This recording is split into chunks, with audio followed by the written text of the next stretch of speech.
Yeah, medawasi erade wadumti enametiase. I want to welcome you to God's Beast TV and also live on G Love Radio. It's that time again. News from Ghana, and my main man is here today. We have a very wonderful lady who has just joined us, and this is her first time here. So I'll cross over and let my brother do the introduction.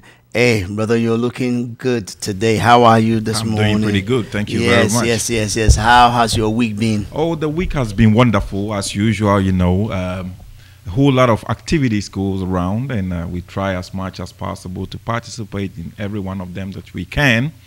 And as we do every week, we go around and gather the news that we think will be interesting to our listeners and assemble them and bring them out so we can all enjoy it. My name is Jeffrey O.N.K. Prempeh, as you all know. And today we have a wonderful co-anchor who will be with us for a while. I'll allow you to listen to her while she introduces herself. Okay. Yes. My name is Gloria Fields. Yes, Gloria, welcome to G Love Radio and especially to this program, News from Ghana. How are you today? I'm doing very fine. Okay, great. Jeffrey, tell us what is happening. Okay, as you know, the election fever has gripped almost the entire nation of Ghana. And as usual, the jabs are on, and now we have got to a point that the gloves are almost off. But almost all the institutions in Ghana have come out to caution about some of the violences that people are promising that will happen in case it did not go their way. And in fact, many people are doing very well. Churches, police officers, and very credible groups have all come out to caution that it will be the interest of the nation for everybody to stay calm and ensure that they participate in the election and accept the result when it is released. No, my issue is that why is it that people would always want to visit violence? I heard somebody was shot in Kumasi, and I don't know why we cannot have election in Ghana peacefully, because every time elections come, every 4 years since we went into democratic rule in Ghana, it looks like every 4 years there is a time for people to call for peace, churches, fast and pray. I mean, do we need that? Why can't people just understand that this is time for decision making? You go, if you like party A, vote for them. If you don't like them, vote them out. Why must it turn into violence? Well, there is so much at stake. As usual, you know, power is everything. If you are able to secure that power, there's a lot you can do with it. And it's not easy to get, like you are witnessing. You know that the opposition NPP, the most viable and relevant opposition party, they've been out of power for the past 4 years, and they don't like it too much because they know what they can do when they are in charge, and they don't like what Mahama and his entourage are doing. So they are doing everything in their power to unseat them. Recently, just like you were talking about the Kumasi incident, there was this incident that was not quite good. In fact, if you look at the trend, the way things are going right now, it looks like we will see a little bit of violence because people have vowed that if things don't go their way, it is going to be not acceptable. And of course, we see that it's a problem in Africa as a whole. No, I mean, what is unacceptable about this? I don't know if, Gloria, you have anything you want to say on this issue of violence in our elections. What is your take on this? Well, me personally, I'm against violence. I think to have an election has nothing to do with violence. So it's something that they have to work on. It will be very, very nice if there will be a peaceful election. That's what we are all hoping for. Jeff, so tell us what your first headline is. Well, the headline is a NAPO attack with guns in Kumasi, just like you were getting ready to talk about. And let me read a little bit of excerpts on that gun violence. A routine house-to-house campaign at the Manshia constituency by the Member of Parliament MP of this area, Dr. Matthew Opoku Prempeh, popularly called Napo, and his supporters turned bloody yesterday when two suspects, NDC hoodlums, appeared at the scene and started shooting indiscriminately. Led by one mafios believed to be an ex-convict and his nephews whose names have been withheld, the trigger-happy gangster who were wielding pistols fired several gunshots which sent most of the fear-stricken NPP fans running hecka. The attack took place few miles away from Kwame Nkrumah University of Science and Technology, where the recent peace accord was signed by political leaders. You know, this particular issue is very contradictory because what the story was, it depends on who is reporting the story. Yeah. Now, there are some circles who are also circulating the story that it was this Mr. Prempeh who actually fired the first shot. And therefore, they called for his arrest because there has been a confession in the past that during the 2008 elections, he distributed some machetes to some people to cause certain level of violence and disruptions. And that is on file. And now we got this same guy who is walking around with pistols and machetes and all those things around him. And then we heard a gunfire. This morning I learned that the guy is dead. The guy who's supposed to... Oh, no. Yeah. Because as of yesterday, the report that I was monitoring said that he had been operated upon. That's right. And that they thought he wasn't going to be able to walk, but at least he was alive, and he will be confined to a wheelchair. Yeah. So if reports have it right now that he has passed away, then that's very sad. Yeah. That's very sad. Yeah. And this guy who was shot,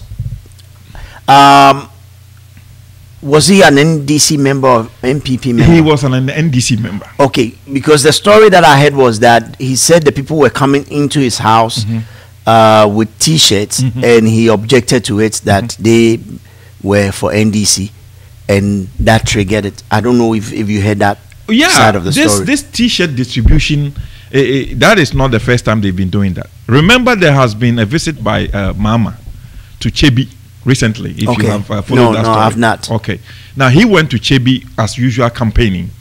And while he was campaigning, a group of NPP supporters came in there with T-shirts of NPP, distributing it to the crowd. The crowd. Okay. And the inscription on the T-shirt said, Ibediako.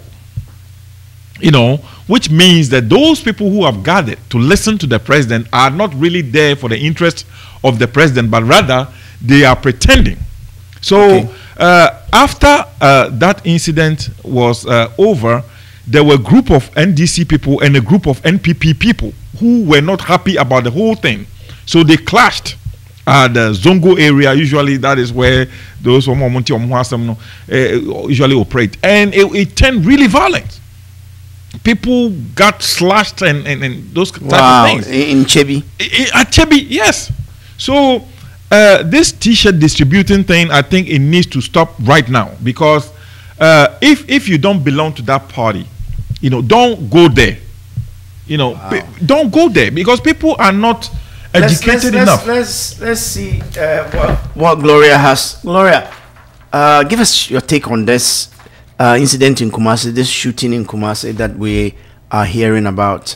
Well, it's very, very sad, because as he said, if you don't belong to that party, I mean... No, but I don't understand this. I'm trying to, this is not the first elections in Ghana. Right. Jeff, correct me if I'm wrong. This is about the fourth one, isn't it? Yeah, this is... This is about the fourth one, because we had 2000, we had 2006, and then we had 2008. Yeah. So this is the fourth one. Yeah. So I don't see why we have not learned anything to this point, where people still think that it has to take violence, people have to die for parties. I don't understand, because whoever wins these elections, be it Mama or Nanado, the person who has died is gone. Actually, this is the fifth one, and so this far is the fifth one. Yeah, the earlier ones that we have all gone smoothly. Even though there has been, little skirmishes, but it wasn't that bad. I mean, you have to expect that. As far as elections, it's a serious matter, because No, is it lack of education? Because it's not a do and die thing. it is. It is not as if that, it's a do and die thing, that my life depends on this. If my party does not win, everybody must die. I mean, why? Look, here in the United States, let me tell you one thing. The only reason why you don't see this level of violence is because everybody has gun. Every one of us, everybody has a gun here. So if you start anything, nobody's going to win. But you can tell, just this recent election between Mitt Romney and Obama. Look at what happened at Florida. They intentionally shortened the days. From 14 days to 8. Yeah. So that the supporters of Obama, who will be, actually taking advantage of this extended time period, voting time, were cut off. Lines were there. People have to wait in line for 6-7 hours. That's true. Just to vote. So you can see the manipulation. The only reason they did that is to discourage people from voting. Right. Okay. Yes, but in the end, in a developed country, yeah. You see, that's what I want to draw your attention to. In a developed country like the United States, they are trying to find a way to steal the election. So how much more, Ghana, who have to rely on donor countries to give us money to even organize our own elections. All right. Let's have the next item. Talking about the elections, and have you heard something about Ayariga? Ayargamania. I hear Ayargamania. Early this morning, I was monitoring another station, and apparently your friend JJ Rollins was making fun of Ayariga. I wasn't able to listen through, I will look for that. I think they went to Kumasi, Utumfo, organized something. They went to Kumasi. It's a peace treaty forum. Yes, they gathered all the candidates, and they had a very lively forum. Now, in that forum, they actually impressed it upon the leaders to kind of give some type of a pledge, to their supporters, that look, this election needs to be free and fair, and nobody should cause any violence. So they actually signed a treaty. There was a long sheet that each one of them have to sign, and as usual, Ayariga was there. Now, one of the reasons why Ayariga is attracting so much media attention is his performance at the debate. Okay. Now, during the second debate, Ayariga came out and was talking about he is sick, so he may not be able to participate. And in fact, the person who went to Ayariga's residence to interview him, Ayariga was coughing profusely, which means that indeed he was not very well. But according to the Electoral Commission rules, there are certain things that they have to make sure that is fulfilled. So they encourage Ayariga to get well so he can participate in the debate. Yeah. And actually, all the prominent parties, the NDC, NPP, they all offered their support. They want to see Ayariga in the debate. But then during the debate, the interesting thing that happened during the debate was that the cough didn't go away. Yeah. In fact, the cough actually increased during the debate. And he was, even when it was not his turn to have the podium, the other people were talking, he would be coughing in the background very, very loudly. So after that debate, immediately the next day, there was a cough mixture that came out.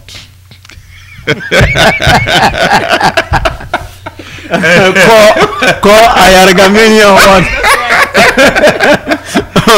That cough mixture was named after Ayariga. They call it Ayariga cough mixture hitster. Now let's read a little bit about the cough mixture. All right. So Ghanaians sure have a good sense of humor and can create some fun out of almost every situation. It is therefore not surprising that a new type of cough mixture called Ayariga cough mixture, One Touch, has become popular on social media sites and indeed attracting interesting commentary. The cough mixture seems to have been designed in jest of the People's National Convention's PNC presidential candidate Hassan Ayariga after he told the country he was suffering from severe cough. Indeed, Mr. Ayariga attended the second round of the 2012 IEA debate, presidential debate, coughing profusely all through his delivery and could still be heard coughing even when his colleague debaters were on the floor. Though Mr. Ayariga described himself as a peaceful man, it is not yet clear how he would respond to the public humor being made about his coughs. Well, at least if he doesn't win the election, he has a cough mixture, name after him. That's very interesting. But the sad thing about it is he was attacked yesterday when he went to Western Region to campaign. Why?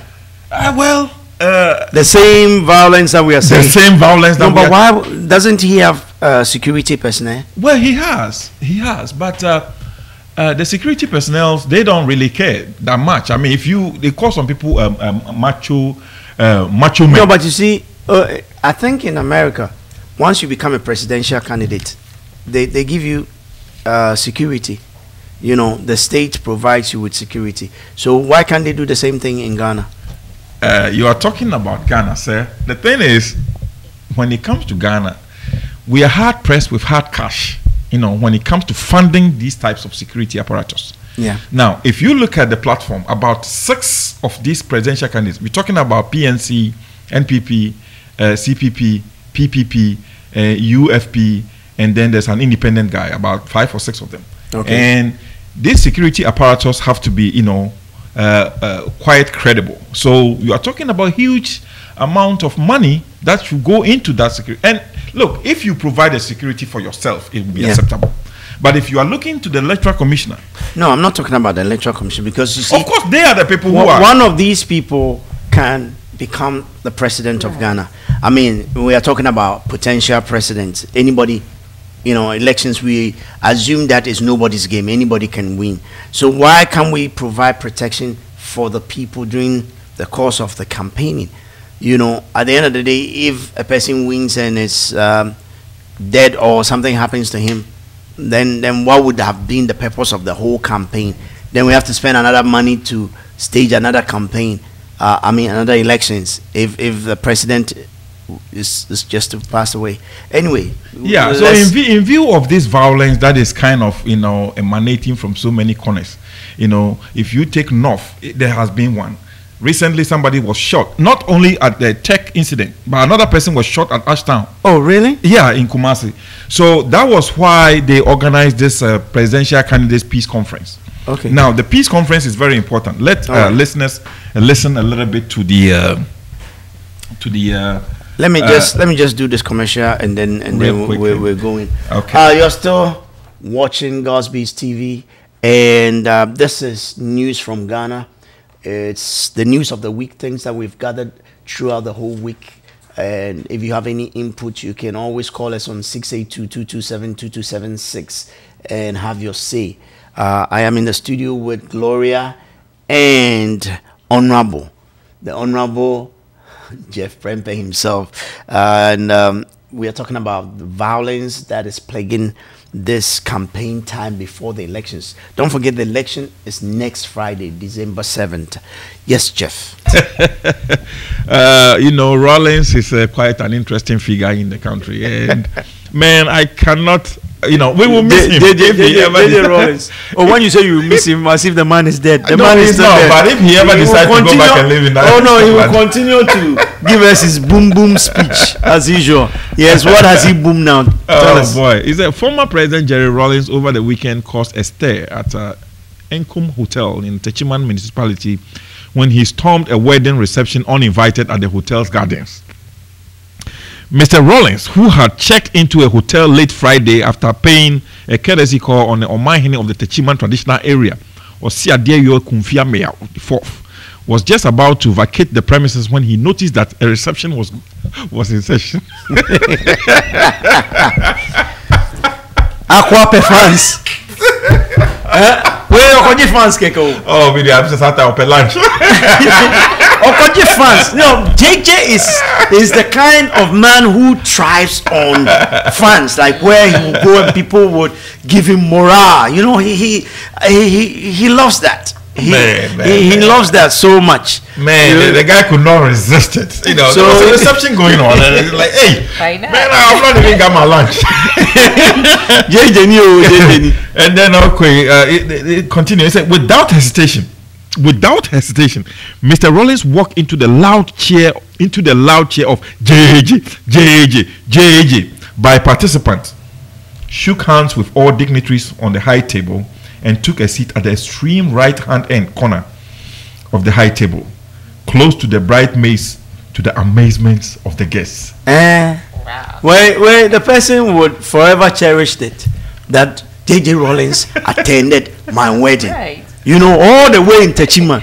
All the way to Techima. You know, He was occasionally caught admiring the bridal party, who also stole glances at him, perhaps wondering who might have invited him to the function, as his name was not among the dignitaries able to attend on the event.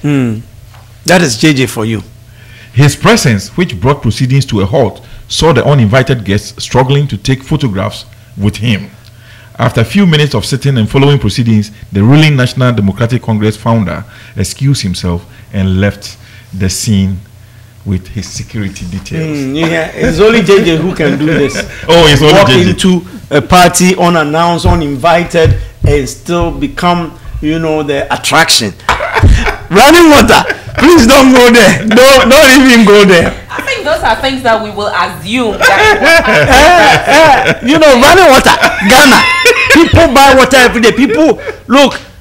Ghana is the only place where I see tankers. You know, going from house to house. You know, distributing water. Can you imagine? Well, that? something is being done about it. It means that, look, the right structures, equipment have not been placed in the appropriate I am areas. saying that look, Ghana is 55 years old. Okay, next year Ghana will celebrate 56 years old. It is true. And if we can't have basic things like water, electricity, for me, nobody can promise anything Trust else. me, those things we can have. It's just mismanagement. If you So get let the right group, let somebody address those basic, because these are the basic things: electricity, water.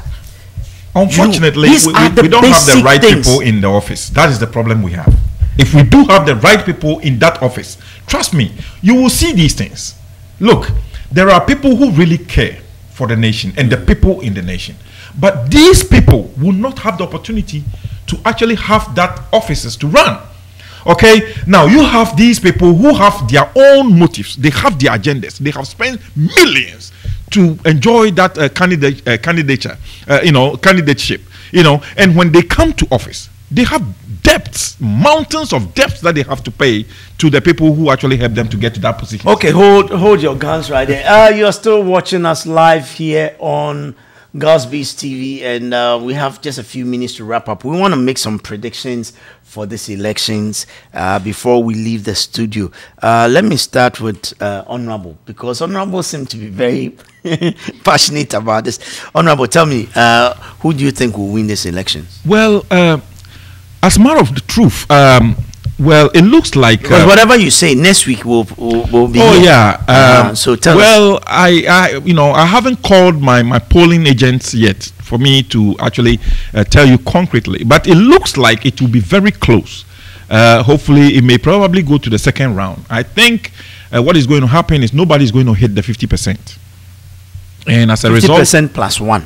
+1, and Yeah. as a result of that, it will force a run-up, and. So that's your prediction. Your prediction is that's that what I'm thinking. Nobody will win. Nobody will first probably round. be able to win the first round. So it will be something that will be between the NPP and then the NDC. The others will have a sizable numbers, but it is just going to take away from these more prominent parties, especially if you look at Indum. Indum has done very well in campaigning. I don't know if they will do the same thing to him, what they did to him 4 years ago. But it looks like he will, this time around, he may get some votes. And if Indum get a little bit, or even 1%, he's going to tilt the whole situation. And then you have these prominent figures like Abu Sakara, who is also very, very good in communication. When he takes the podium, you can tell that he's a wise man. He has some very good things to say about what he can do. And I believe that he may probably be able to chip away about 2% or 3%, And of course, the rest may share 1%. And what I'm trying to say is, if the total of those clandestine parties are able to even get 5%, it is going to hurt the two main parties. I'm talking about the NDC and then the NPP. So it will go to a roundup, and at that point in time, then I'll be very, very comfortable to predict. Okay, you heard Honorable Jeff saying that he doesn't see a clear winner coming out on these elections, and he believes it will go to round 2. Let's hear Gloria. Gloria, what's your take on the coming election, Friday? Well, I don't know who is gonna win, but I think Ghanaians should just vote for the right one. Case. So you are not going to make any predictions? Not right now. Okay, you're not too sure who will win. I'm not too sure. That is Gloria for you. Gloria is not very sure who is going to win. Jeff says a second round. I think that it's between NPP and NDC. I think all the others would not have enough votes to become, presidents of Ghana. It's between Nana Akufo-Addo and John Mahama.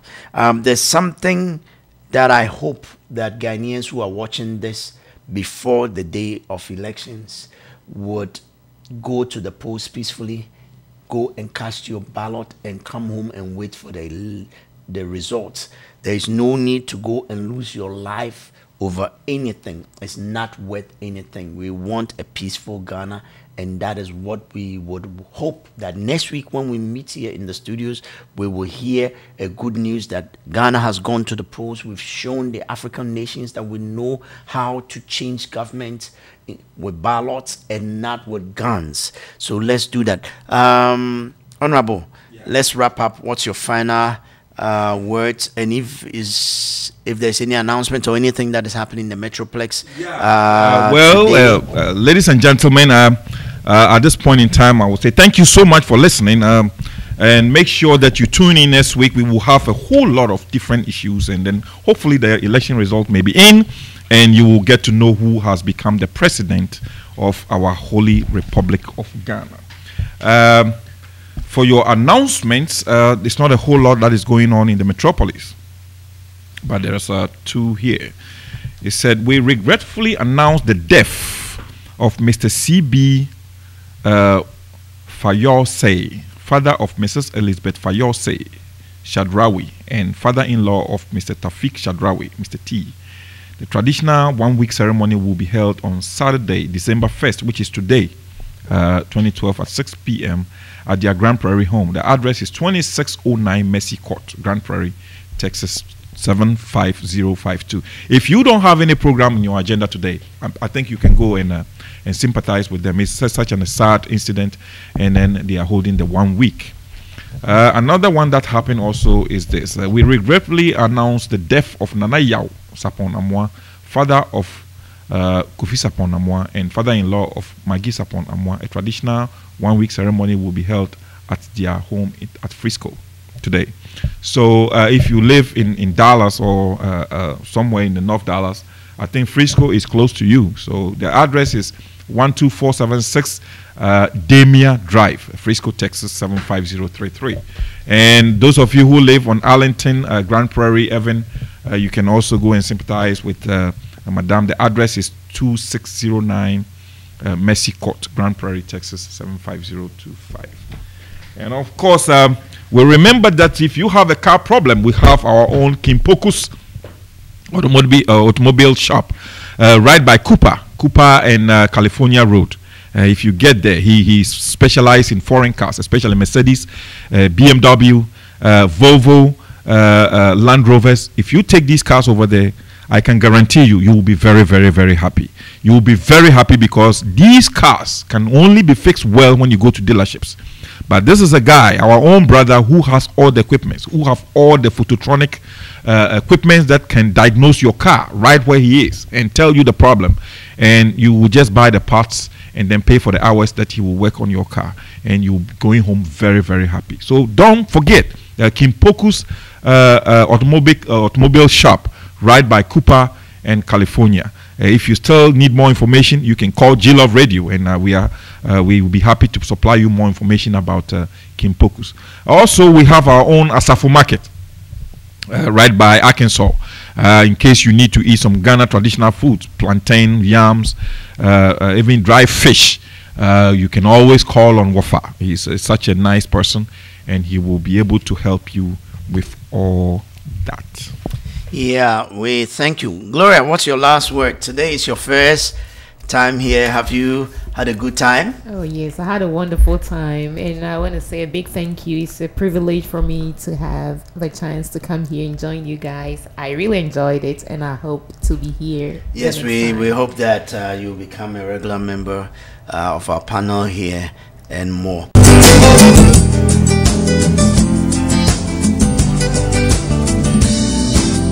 Christian music. Life. Love radio. You're in the mix. In the mix with the G.